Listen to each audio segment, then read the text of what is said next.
Chevrolet Silverado présente Bête de chasse en collaboration avec les partenaires suivants: Ecotone et Portable Winch.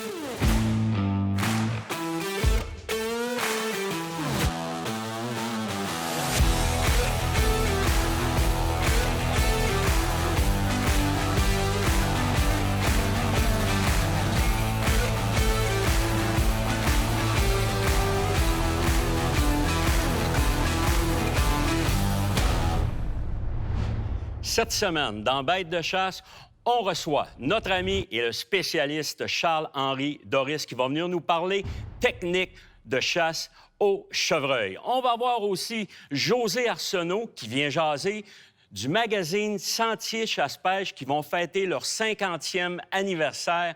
Alors, on va avoir des grosses nouvelles. Et on va finaliser ça avec une superbe séquence encore de chasse à l'orignal avec notre ami Jason. On vous promet encore de l'action à 100 %. Alors, suivez-nous, la gang.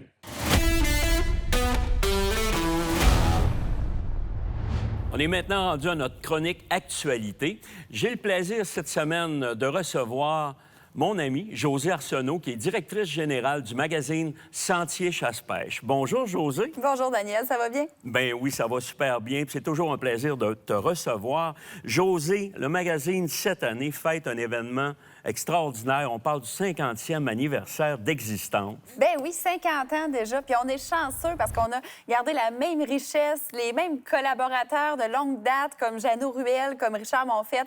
Puis j'en passe. Écoute, je ne veux pas en oublier. Mais on a aussi des nouveaux là, qui sont greffés à l'équipe, qui écrivent des chroniques à chaque mois. Je pense à Jason, je pense à Charles-Henri Doris. Puis aussi, il y a des nouveautés qui s'en viennent là, pour cette année. Là, on revient avec des chroniques vedettes qui étaient très prisées à l'époque, comme le montage de mouches. On revient aussi avec des chroniques de pêche pêchées en famille, dans différentes régions, des places accessibles aussi. Puis il y a une nouvelle chronique aussi qui me tient à cœur, qui est au niveau des entreprises d'ici. Vous voulez faire connaître des entreprises qui sont dans le milieu en tant que telles, c'est ça? Oui, du Québec. Vraiment, Okay. on veut que les gens encouragent le marché québécois. Puis aussi, bien, tu sais, c'est ça, on a tout le temps mis de l'avant là, les pourvoiries, les territoires québécois et tout. Fait que c'est important pour Sentier de mettre la main à la pâte là-dessus. Là. Bien, mais c'est vraiment super parce que plus ça va, puis plus on le sait, puis on demande aux gens, justement, de faire de l'achat local. Puis c'est avec justement toutes ces faits et gestes-là qu'on va faire que notre industrie va rester quand même en santé, puis on le souhaite, puis on va travailler fort. Puis je pense que vous avez des nouvelles collaborations avec le réseau ZEC. Oui, déjà, depuis plus d'un an, là, avec le réseau ZEC. C'est un beau partenariat parce qu'on se fait un échange à travers ça, dans le sens où eux redistribuent les magazines invendus en kiosque à travers tout le réseau ZEC. Donc, il n'y a aucun gaspillage de papier, qui se fait aucune destruction, quoi que ce soit. C'est vraiment, là, on redonne à travers tous les postes d'accueil. C'est tellement important maintenant. Puis justement, bien, ça vient justement greffer l'écologie un petit peu avec le magazine qui a toujours supporté. Mais quand même, là, vraiment bravo. Je vais dire félicitations justement pour toutes ces nouveautés-là qui s'en viennent pour le magazine. Et vous allez voir dans les prochains mois, dans les prochaines semaines, on va parler de belles nouveautés avec le magazine Sentier Chasse-Pêche. Alors la gang, qu'est-ce qu'on va faire? On continue, nous autres, de notre côté, avec Bête de chasse.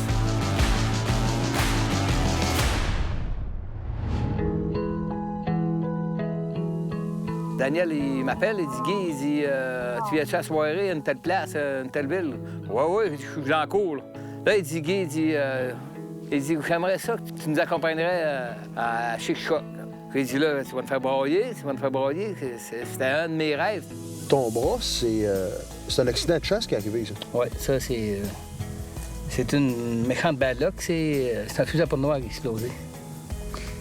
OK. Puis t'as rien eu d'en face, rien? Chanceux, pareil? Non, le canon a craqué, il a fendu en deux, il a baissé de même en deux, puis ça a éclaté, puis tout est tombé à terre. Puis là, le bras a coupé du cou? Il restait juste un morceau de peau qui traînait un peu, là. Ah, ouais. Ça fait combien de temps, de ça? 2001, 22 novembre 2001. OK. Tabarouette. Mauvaise. Mauvaise. Mon petit neveu de 13 ans, il venait de tirer avec. Puis, c'était l'arme à mon frère, puis elle était neuve, flambant neuve, puis c'était la mauvaise poudre. On a marché. Croyez-moi qu'on a marqué en tabarnane. 11 km. Je prends le dessus de la montagne, je m'en vais en montant dans la montagne, j'arrive sur le dessus, puis je commence à trouver des belles places. Tu sais, là, je dis, oh, il y a un genre de petit rond ici. Pas de frottage, par exemple. On voit que le route est pas tout à fait commencé encore, mais là, il y avait plus de traces, là, tu sais. J'ai dit, OK, parfait. Fait que je continue là-dessus, puis je suivais le top des lignes de montagne. On était sur un plateau. Tout d'un coup, on entend clic. Je savais qu'il y en avait un, je l'ai entendu, je l'ai pas arrêté pour rien. Une petite branche, j'ai dit, voyons donc, c'est tout ça. Je n'étais pas sûr encore, c'est tout ça, c'est pas ça.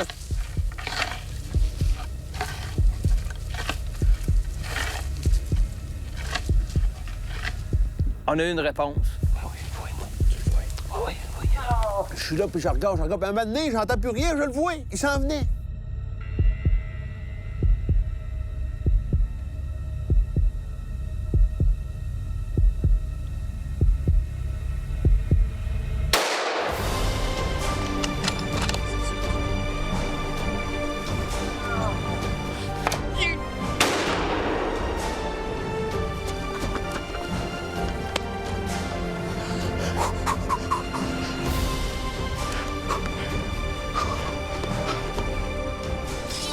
Extraordinaire de vivre ça avec Jason.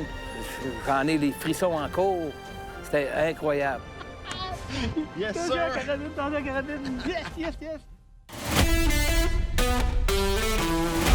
Cette semaine, on vous parle de chasse tardive. Au niveau de la chasse tardive, vous le savez, des températures en dessous de zéro. Ce qui est très important, c'est de s'habiller en couche d'oignon.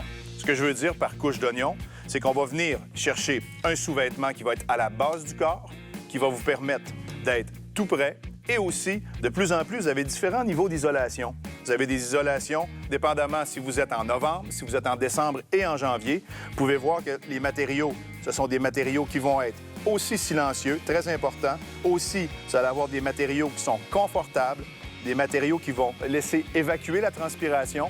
Alors, vous avez différentes compagnies qui vous proposent différents types d'isolation, dépendamment si vous êtes extrêmement sensible au froid ou non. En terminant, je vous parle d'habits de chasse. Je vous conseille un 3 dans 1. Ceci vous permettra d'être, encore une fois, polyvalent, que vous soyez en cache ou que vous soyez actif. Les différentes couches d'un 3 dans 1 vont vous permettre, au besoin, de vous adapter selon la température. On vous souhaite une bonne saison de chasse.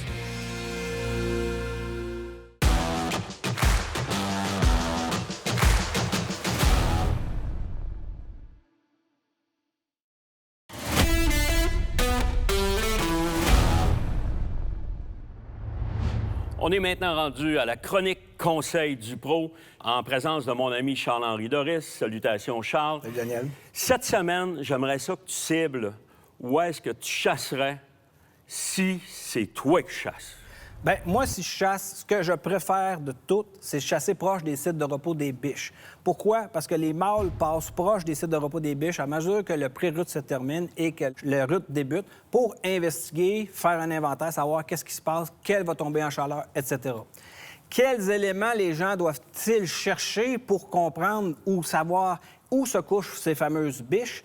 Le premier élément, c'est l'élévation. Un buton, une montagne, un plateau. Être en élévation, très important. Ensuite de ça, il faut que l'air circule relativement bien pour une bonne captation des odeurs, l'arrivée probable de prédateurs. Comme on peut voir ici, là. Exactement. On a une pente, une montagne, une pente. Puis là, lorsqu'on arrive sur un buton, il faut s'imaginer un endroit sécuritaire avec beaucoup de fuites.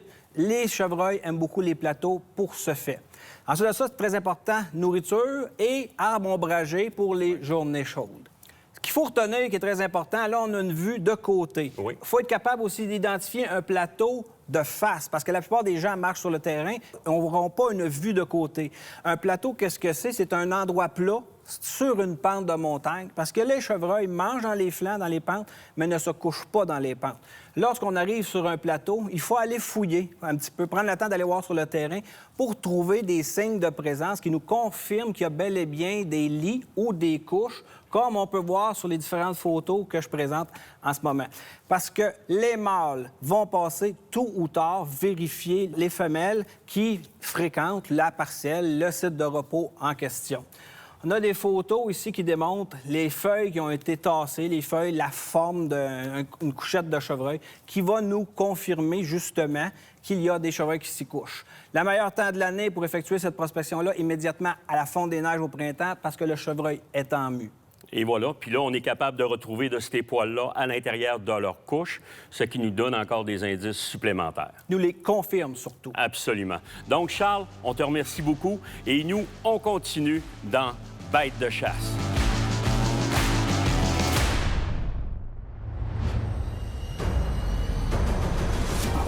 Bien, comme ça. Non, c'est chanceux, le tabac. La shot est meilleure encore que... Pour moi, la shot est parfaite.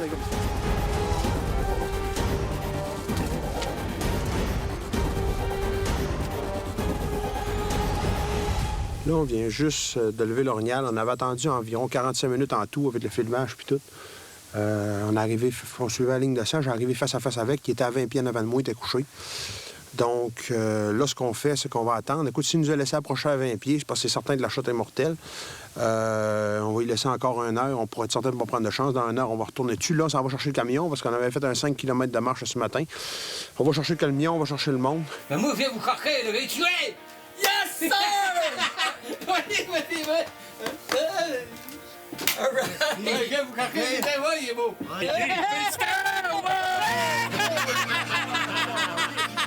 Parle-moi de notre patente. Je veux te féliciter. Ouais, mais tiens, prends-le. Hey, celle-là, ça va aller. C'est vrai que c'est fait. Ah, ben, des bons voyages. C'était tout le monde. On était 12 dans le bois, tout qu'un train. On s'en allait toute la gang. Hey, les gars, venez voir, vite.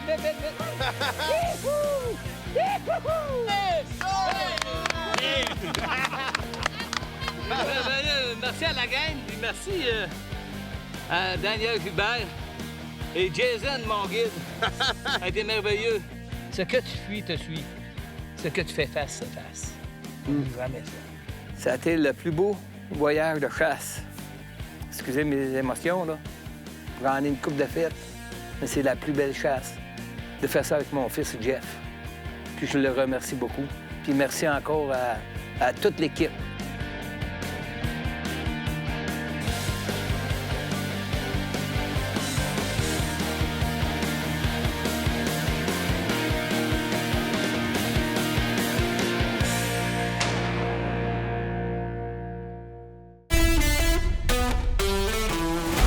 Un autre beau voyage qui se termine. Comme vous l'avez vu, on a vraiment des belles images.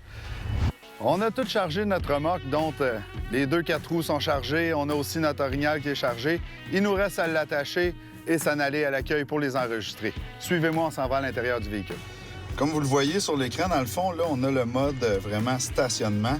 Je vais le mettre en mode remorque. Puis comme vous remarquez, centré, on peut vraiment se reculer et se guider. Ça tourne en même temps que nos roues. Donc, on peut arrêter exactement là où on en a besoin. Maintenant, il nous reste à attacher la remorque puis vérifier notre suspension.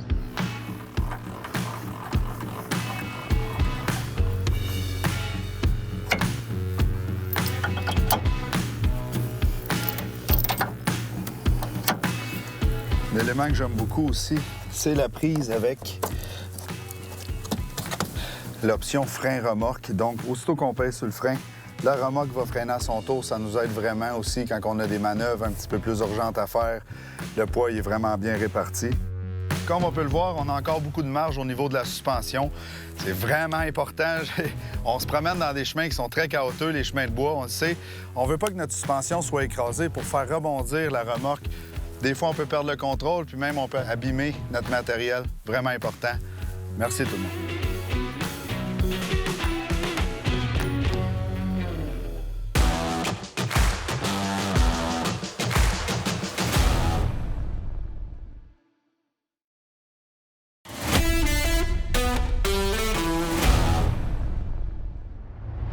Bonjour les amis, cette semaine, on va parler d'ajustement de carabine.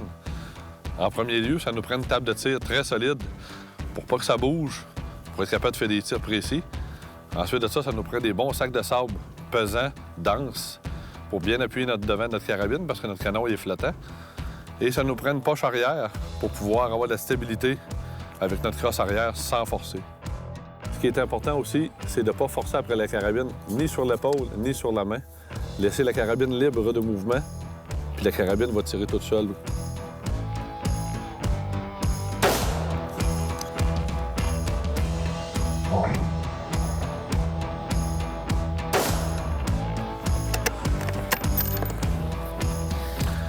On a effectué nos 3 tirs. Nos tirs sont rapprochés, mais on a une correction à les faire.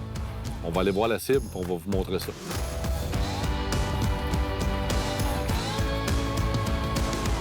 On voit que nos tirs sont quand même rapprochés, mais ils ne sont pas au centre de la cible.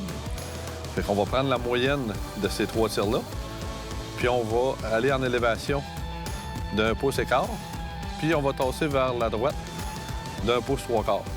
Fait qu'on va aller à notre carabine, regarder la tourelle, comment elle fonctionne, puis effectuer les corrections nécessaires. On retourne à l'action avec bête de chasse.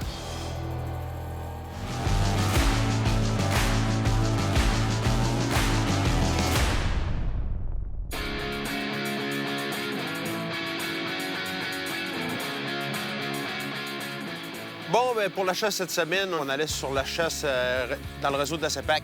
Un garçon, 16 ans, Dave Lee, que lui, voulait chasser à l'arc. Donc, on se lançait quand même un bon défi.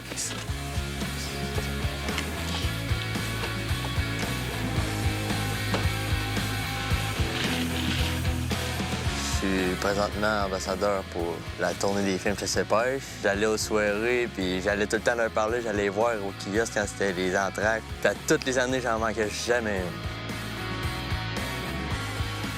Il me dit, je ferai une chasse à l'Ornial pour toi en Gaspésie si vous êtes intéressé. Oh, juste avant noirceur, j'entends une réponse, je pars là-dessus, je vois un petit boc, je vois une femelle.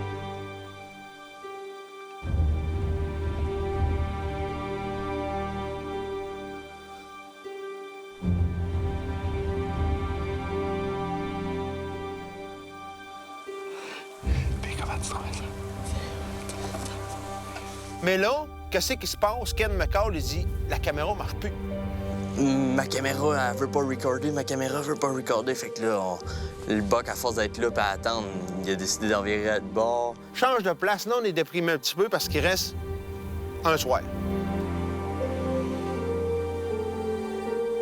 Il va falloir aller par ici, là, essayer de trouver des forêts plus matures pour avoir, là, justement, là, des chances d'empoigner. Ouais. D'après moi, là, ces montagnes-là qu'il y a dans le fond, là, ça pourrait être bon. On marche quand on en trouve un. Mais la plus question, il reste juste qu'à soir, c'est tout. J'ai dit, là, on mange, là, puis j'ai dit, on repart. Puis on passe la journée dans le bois.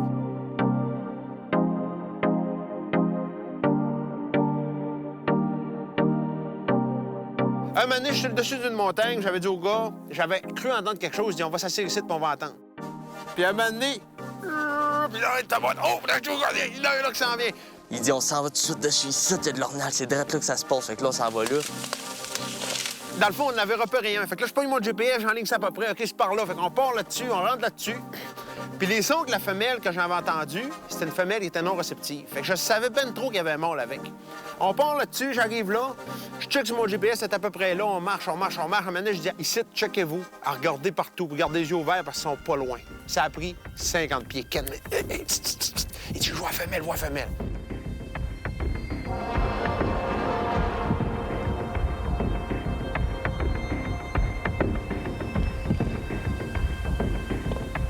Puis là, je me mets à frotter. Puis je frotte. Puis à un moment donné, j'entends cric. Je me tourne. Il y a un gros boc qui s'en vient. Il y a des belles palettes.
Yes! Yes!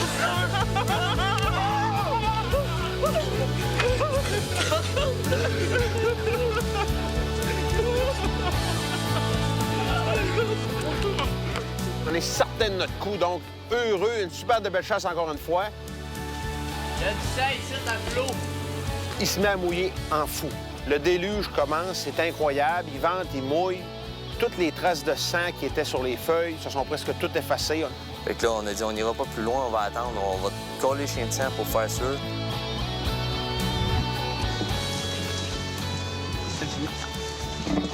À barouette, là, beau bas. Oh, oh! Merci beaucoup. Content pour toi, mon jeune. Puis encore une dernière fois, je vous le dis, tout le monde, l'Association des chiens de sang du Québec, c'est incroyable la job qu'ils font. Ouais, oh, oh, oh! Que Master, je suis contente de Good job! Seigneur, J'ai vraiment appris de mon voyage. Pour vrai, c'était un voyage inoubliable. J'oublierai jamais ça de ma vie. J'ai appris des techniques que je vais essayer de pratiquer chez nous.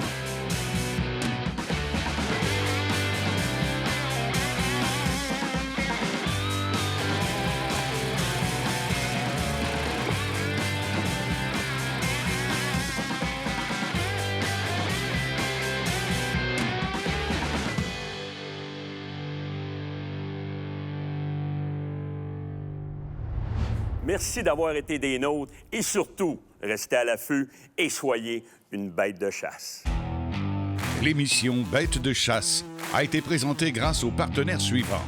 Les carrossiers CarStar du Saguenay-Lac-Saint-Jean, les armes Fierce et les produits Pro Expédition.